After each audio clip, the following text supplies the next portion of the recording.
ഇന്ന് ഞാൻ tomato sauce ഉണ്ടാക്കുന്ന ഒരു റെസിപ്പി ആയിട്ടാണ് വന്നേക്കുന്നത്. നമുക്കൊന്ന് വീഡിയോ കണ്ടാലോ? അതിനായിട്ട് ഞാനൊരു 4-5 തക്കാളി എടുത്തിട്ടുണ്ട്. അത് നന്നായിട്ട് നമുക്ക് കഴുകി വൃത്തിയാക്കി വെക്കാം.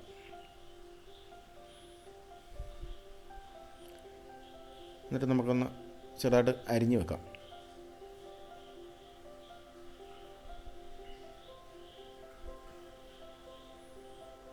എന്നിട്ടൊരു സോസ് പാനിലിട്ട് നമുക്ക് വേവിച്ചെടുക്കാം. സ്റ്റൗ കത്തിക്കാം. സോസ് പാനിൻ്റെ മേലെ വെക്കാം. ഒരു ചെറിയ കഷ്ണം കറുവപ്പട്ട ഇട്ട് കൊടുക്കണം. ഒരു ലേശം വെള്ളം കൂടെ ഒഴിച്ച് കൊടുക്കാം.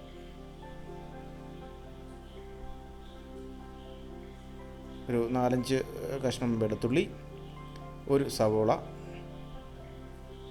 നമുക്ക് മൂടി വെച്ച് വേവിക്കാം. നല്ലൊരു വെന്തു.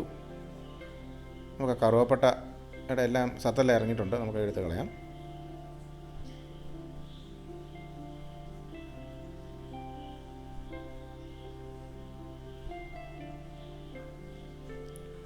ഒന്നുകൂടെ നന്നായിട്ട് ഉടയാൻ തുടങ്ങിയിട്ടുണ്ട്. നല്ല വെന്തുടഞ്ഞ്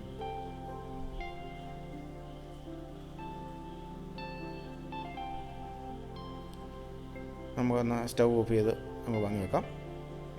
എന്നിട്ട് തണുക്കാൻ വെച്ചതിന് ശേഷം നമുക്ക് അത് മിക്സിയിലിട്ട് നന്നായിട്ട് അരച്ചെടുക്കാം.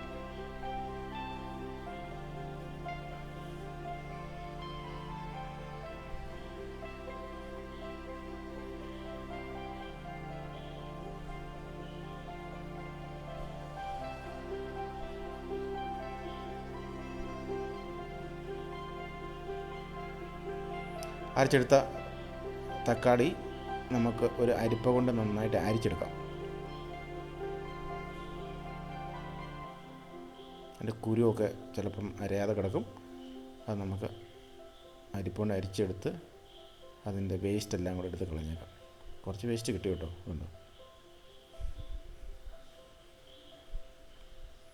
ഇനി നമുക്ക് സോസ് പാൻ തീയ വെച്ചിട്ട് അരച്ചെടുത്ത തക്കാളി അതിലേക്ക് ഒഴിച്ചു കൊടുക്കാം. സ്റ്റൗ കത്തിക്കാം. കുറച്ച് കാശ്മീരി ചില്ലി കളറിന് വേണ്ടിയാണ്.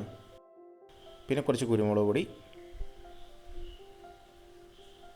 ആവശ്യത്തിന് ഉപ്പ് ഇത് ചേർത്ത് നന്നായിട്ട് ഇളക്കി തിളപ്പിച്ചെടുക്കാം. നല്ലപോലെ അത് വെള്ളമൊക്കെ പറ്റി നല്ല രീതിയിലാകണം. എന്നിട്ട് നമുക്കൊരു 3 അടപ്പ് വിനാഗിരി ഒഴിച്ചു കൊടുക്കാം.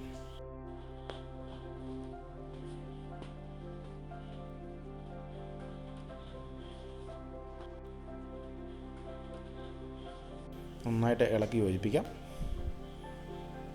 സ്റ്റൗ ഓഫ് ചെയ്ത് നമുക്ക് വാങ്ങി വെക്കാം. അതിലേക്ക് നമുക്ക് ഒരു കുറച്ച് പഞ്ചസാര ചേർത്ത് നമുക്ക് റെഡിയാക്കാം. നന്നായിട്ട് ഇളക്കി കൊടുക്കാം. അതുകൊണ്ട് നമ്മുടെ ടൊമാറ്റോ സോസ് റെഡി ആയിട്ടുണ്ട്.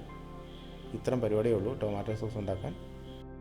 നന്നായിട്ട് ആറിയതിന് ശേഷം നമുക്കൊരു കുപ്പിക്കകത്ത് ഒഴിച്ച് വെക്കാം. നമുക്ക് ഇഷ്ടംപോലെ ആവശ്യമനുസരിച്ച് ഉപയോഗിക്കുകയും ചെയ്യാം.